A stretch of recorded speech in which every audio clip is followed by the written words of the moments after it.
नमस्कार दोस्तों, मैं राकेश और पीएससी एकेडमी से। आज हम मध्यकालीन छत्तीसगढ़ के इतिहास में कलचुरी वंश के अंतर्गत डिस्कस करने जा रहे हैं कलचुरी कालीन धार्मिक जीवन, अर्थात कलचुरी वंश का धार्मिक जीवन। ध्यान दीजिएगा, फर्स्ट टॉपिक कलचुरी कालीन धार्मिक जीवन।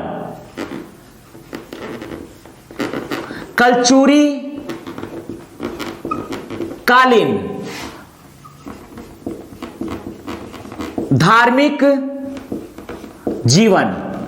ध्यान दीजिएगा, आज हम फर्स्ट टॉपिक डिस्कस करने जा रहे हैं कलचुरी कालीन धार्मिक जीवन। कलचुरी वंश के शासक शिव धर्म के अनुयायी थे, लेकिन कलचुरी काल में शिव धर्म के अतिरिक्त वैष्णव, बौद्ध तथा जैन धर्मों को भी समान संरक्षण प्रदान किया गया था। अर्थात कलचुरी काल में धार्मिक सहिष्णुता की भावना विकसित थी। कलचुरी कालीन शासक जनता को धर्मों के आधार पर विभक्त नहीं करते थे, अर्थात सभी धर्मों को समान संरक्षण चूंकि यहां दिया गया था और कोई भी कार्य धर्म के आधार पर नहीं किया जाता था।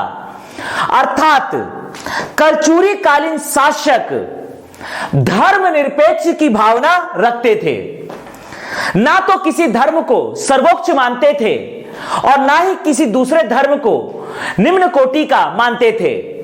तो इस प्रकार से कलचुरी कालीन धार्मिक जीवन में धर्मनिरपेक्षता की भावना देखने को मिलती है।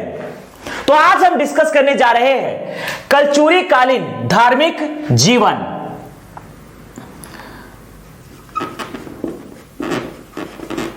धार्मिक स्थिति, ध्यान दीजिएगा, धार्मिक स्थिति।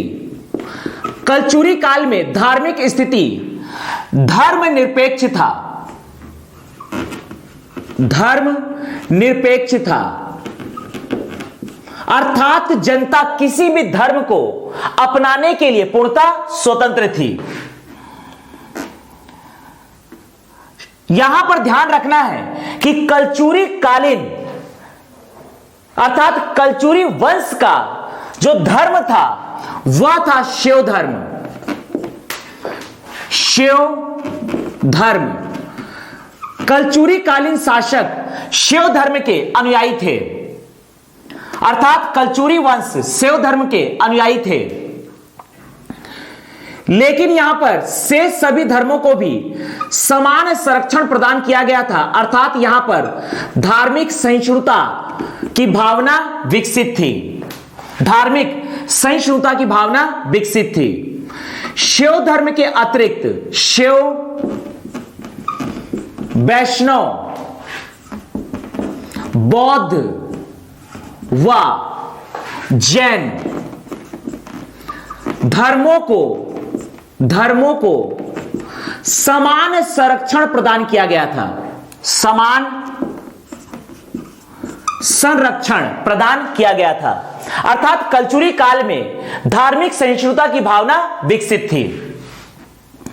कलचुरी राजवंश के शासक चूंकि शिव धर्म के अनुयायी थे, शिव धर्म के अनुयायी थे, अर्थात ये शिव व माता के उपासक थे, शिव व माता के उपासक थे।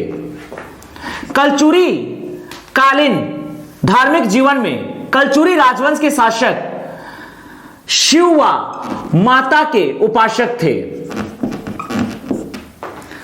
कलचुरी कालीन आराध्य देवता थे, कलचुरी कालीन आराध्य देवता माने जाते थे बमकेश्वर महादेव, बमकेश्वर महादेव, तथा आराध्य देवी मानी जाती है, आराध्य देवी मानी जाती है, आराध्य देवी मानी जाती है, आराध्य देवी महिषासुर मर्दिनी, महिषासुर मर्दिनी, आराध्य देवी महिषासुर मर्दिनी। कलचुरी वंश की कुल देवी, कलचुरी वंश की कुल देवी है गजलक्ष्मी। कलचुरी वंश की कुल देवी है गजलक्ष्मी। कलचुरी वंश के शासकों के द्वारा जो मंदिर का निर्माण किया जाता था वह पूर्णतः शैव धर्म पर आधारित थे, लेकिन कुछ मंदिर वैष्णव धर्म से भी संबंधित बनाए गए हैं। तो मंदिर मुख्य तौर पर जो होते थे ये शिव व माता के थे, शिव व माता के मंदिर बनाए जाते थे। परंतु जैसा कि हमने देखा है जांजगीर अर्थात जाजल्य देवपुरी शहर की स्थापना किया था जाजल्य देव प्रथम ने, और यहीं पर जाजल्य देव प्रथम ने जांजगीर में बनाया है नकटा मंदिर, जो कि है विशाल विष्णु मंदिर, जो इस बात का घोतक है कि कलचुरी वंश में सभी धर्मों को समान संरक्षण प्रदान किया गया था। तो मंदिर शिव व माता का बनता है। मंदिर निर्माण शैली, मंदिर निर्माण शैली नागर शैली से पर आधारित। कलचुरी कालीन जितने भी मंदिर है वो सभी नागर शैली पर बने हुए हैं, नागर शैली के आधार पर बने हुए हैं। यहां पर जो मंदिर बनाए जाते हैं वो शिव व माता के बनाए जाते हैं, और मंदिर निर्माण की शैली है नागर शैली।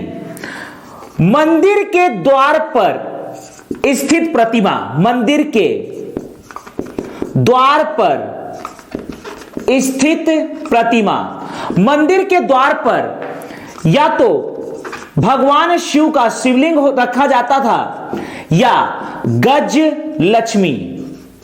गजलक्ष्मी की प्रतिमा रखी जाती थी।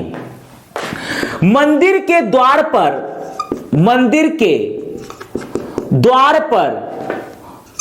उत्कीर्ण किया जाता था ओम नमः शिवाय, ओम नमः शिवाय। मंदिर के द्वार पर उत्कीर्ण किया जाता था ओम नमः शिवाय। साथ ही साथ ताम्र पत्रों पर भी उत्कीर्ण किया जाता था ओम नमः शिवाय, ओम नमः शिवाय। तो इस प्रकार से कलचुरी राजवंशों का धर्म था शिव धर्म, लेकिन शिव, वैष्णव, बौद्ध व जैन धर्मों को समान संरक्षण प्रदान किया गया। अर्थात कलचुरी कालीन धार्मिक जीवन में धार्मिक सहिष्णुता की भावना विकसित थी। कलचुरी कालीन राजवंश शिव व माता के उपासक थे। इनके आराध्य देवता बमकेश्वर महादेव तथा आराध्य देवी महिषासुर मर्दिनी थी। इनकी कुल देवी गजलक्ष्मी। इनके द्वारा मंदिर बनाया जाता था शिव व माता का, लेकिन जाजल्य देव प्रथम के द्वारा जांजगीर में नकटा मंदिर या विशाल विष्णु मंदिर का भी निर्माण किया गया है। मंदिर के द्वार पर स्थित प्रतिमा है शिवलिंग या गजलक्ष्मी। मंदिर के द्वार पर उत्कीर्ण किया जाता था ओम नमः शिवाय। ताम्र पत्रों पर उत्कीर्ण किया जाता था ओम नमः शिवाय। इनके मंदिर की शैली थी नागर शैली। तो हम कलचुरी काल के अंतर्गत जितने भी मंदिर बनाए गए हैं वो सभी कलचुरी काल के धार्मिक जीवन के अंतर्गत डिस्कस करेंगे। इसके पहले हम डिस्कस करने जा रहे हैं वल्लभाचार्य, शुद्ध द्वैतवाद के जनक वल्लभाचार्य। ध्यान दीजिएगा, कलचुरी कालीन धार्मिक जीवन के अंतर्गत हम डिस्कस करने जा रहे हैं वल्लभाचार्य। शुद्ध द्वैतवाद के जनक वल्लभाचार्य का जन्म हुआ है कलचुरी काल में 1593 ईस्वी को। ध्यान दीजिएगा, 1593 ईस्वी को। यह पकड़ना है हमारा राज्य छत्तीसगढ़। यह पकड़ना है हमारा छत्तीसगढ़ राज्य।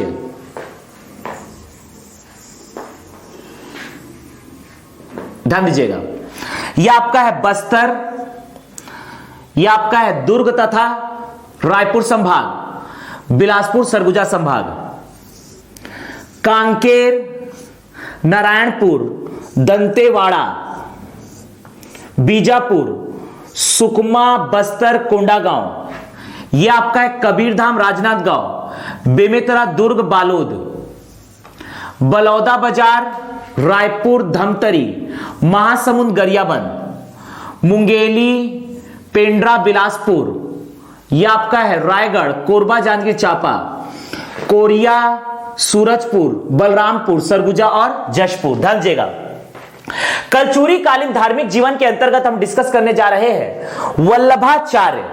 वल्लभाचार्य का जन्म 1593 ईस्वी को रायपुर जिले के चंपारण में हुआ। इस समय कलचुरी वंश के शासक थे शंकर साय, अर्थात वल्लभाचार्य कलचुरी वंश के शासक शंकर साय के समकालीन थे। वल्लभाचार्य ने शुद्ध द्वैतवाद को जन्म दिया, अर्थात शुद्ध द्वैतवाद के जनक माने जाते हैं वल्लभाचार्य। तो आज हम डिस्कस करने जा रहे हैं कलचुरी कालीन धार्मिक जीवन के अंतर्गत वल्लभाचार्य। वल्लभाचार्य, ध्यान दीजिएगा, वल्लभाचार्य यह आपका पकड़ना है रायपुर जिला। रायपुर जिला में यह पकड़ना है महानदी के तट पर चंपारण, यह आपका है चंपारण। चंपारण में जन्म हुआ है शुद्ध द्वैतवाद के जनक वल्लभाचार्य का, शुद्ध द्वैतवाद के जनक वल्लभाचार्य का। वल्लभाचार्य का जन्म हुआ है 1593 ईस्वी को। वल्लभाचार्य का जन्म हुआ है 1593 ईस्वी को। इस समय छत्तीसगढ़ में कलचुरी वंश का साम्राज्य था। इस समय छत्तीसगढ़ में कलचुरी वंश का साम्राज्य था।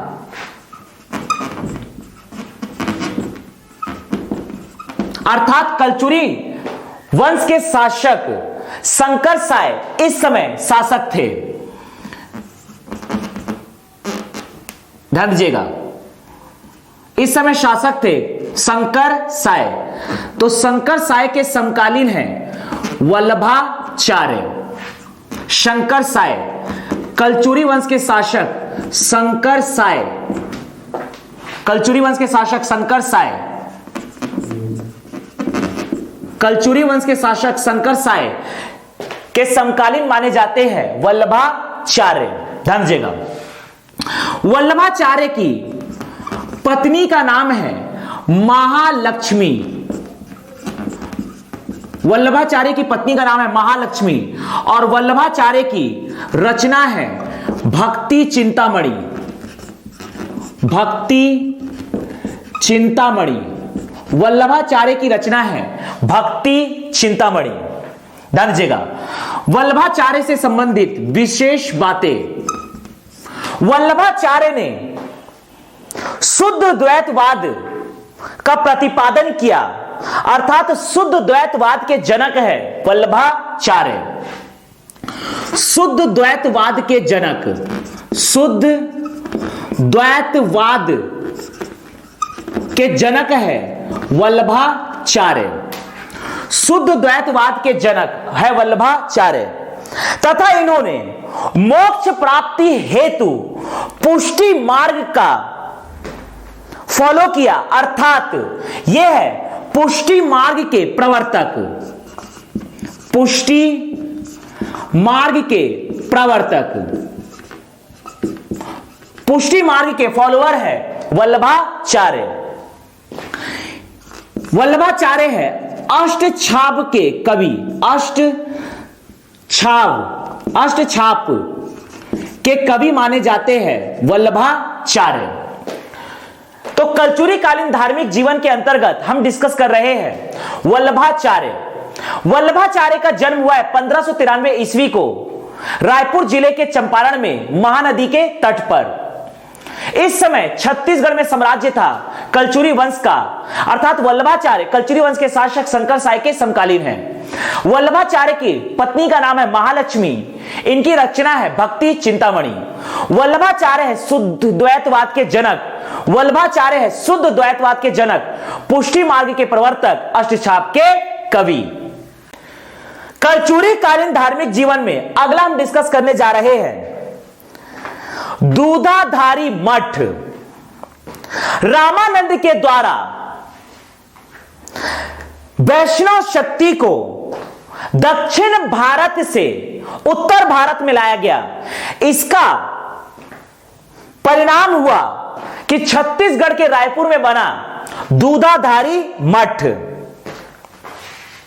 दूधाधारी जी महाराज अर्थात बलभद्र दास जी के द्वारा रायपुर में दूधाधारी मठ का शिलान्यास किया गया। रायपुर कलचुरी वंश के शासक ब्रह्मदेव राय के द्वारा रायपुर में दूधाधारी मठ का निर्माण किया गया और मराठा वंश के शासक बिंबाजी भोसले के द्वारा दूधाधारी मठ का जीर्णोद्धार किया गया।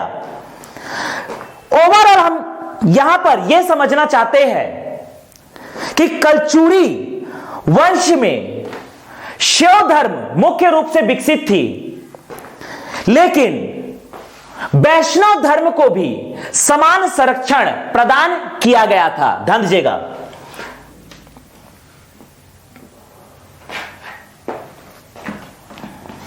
वैष्णव धर्म को भी समान संरक्षण प्रदान किया गया था। रामानंद के द्वारा दक्षिण भारत से उत्तर भारत में वैष्णव धर्म को लाया गया और इसी का प्रभाव दिखता है। रायपुर में स्थित है दूधाधारी मठ, रायपुर में स्थित है दूधाधारी मठ तथा यहां पकड़ना है, यह आपका है जांजगीर। जांजगीर में स्थित है नकटा मंदिर, जांजगीर में स्थित है नकटा मंदिर, नकटा मंदिर या विशाल विष्णु मंदिर, विशाल विष्णु मंदिर, विशाल विष्णु मंदिर, नकटा मंदिर या विशाल विष्णु मंदिर। इसके संस्थापक है रतनपुर कलचुरी वंश के शासक जाजल्य देव प्रथम। इसके संस्थापक है रतनपुर कलचुरी वंश के शासक जाजल्य देव प्रथम, जाजल्य देव प्रथम। तथा वैष्णव धर्म का अन्य एग्जाम्पल मिलता है, रायपुर में स्थित है दूधाधारी मठ, दूधाधारी मठ रायपुर, दूधाधारी मठ रायपुर। दूधाधारी मठ का शिलान्यास किया है, दूधाधारी मठ का शिलान्यास किया है बलभद्र दास जी, बलभद्र दास अर्थात दूधाधारी, दूधाधारी जी महाराज के द्वारा, दूधाधारी जी महाराज बलभद्र दास के द्वारा दूधाधारी मठ का शिलान्यास किया गया। इसका निर्माण किया गया है रायपुर कलचुरी वंश के शासक ब्रह्मदेव राय के द्वारा, रायपुर कलचुरी वंश के शासक ब्रह्मदेव राय के द्वारा, रायपुर कलचुरी वंश, रायपुर कलचुरी वंश के शासक ब्रह्मदेव राय के द्वारा। और दूधाधारी मठ का जीर्णोद्धार किया है, जीर्णोद्धार किया है बिंबाजी भोसले के द्वारा, बिंबाजी भोसले के द्वारा। इसका जीर्णोद्धार किया गया है मराठा भोसला वंश के शासक बिंबाजी भोसले के द्वारा। आगे हम डिस्कस करने जा रहे हैं कलचुरी कालीन धार्मिक जीवन के अंतर्गत मंदिर निर्माण या मंदिर स्थापत्य कला। ध्यान दीजिएगा, यहां पर हमने डिस्कस किया जांजगीर में नकटा मंदिर या विशाल विष्णु मंदिर के संस्थापक है जाजल्य देव प्रथम। रायपुर में दूधाधारी मठ का निर्माण किया गया जो पूर्णतः वैष्णव धर्म से संबंधित है। दूधाधारी मठ यह वैष्णव धर्म से संबंधित है, वैष्णव धर्म से संबंधित है। अर्थात यहां पर हम डिस्कस कर रहे हैं वैष्णव धर्म का समान संरक्षण। दूधाधारी मठ का शिलान्यास किया है दूधाधारी जी महाराज अर्थात बलभद्र दास जी के द्वारा। इसका निर्माण किया है रायपुर कलचुरी वंश के शासक ब्रह्मदेव राय ने और इसका जीर्णोद्धार किया है मराठा वंश के शासक बिंबाजी भोसले ने। रायपुर कलचुरी वंश या रतनपुर कलचुरी वंश के धार्मिक जीवन के अंतर्गत हम डिस्कस करने जा रहे हैं मंदिर निर्माण, मंदिर स्थापत्य।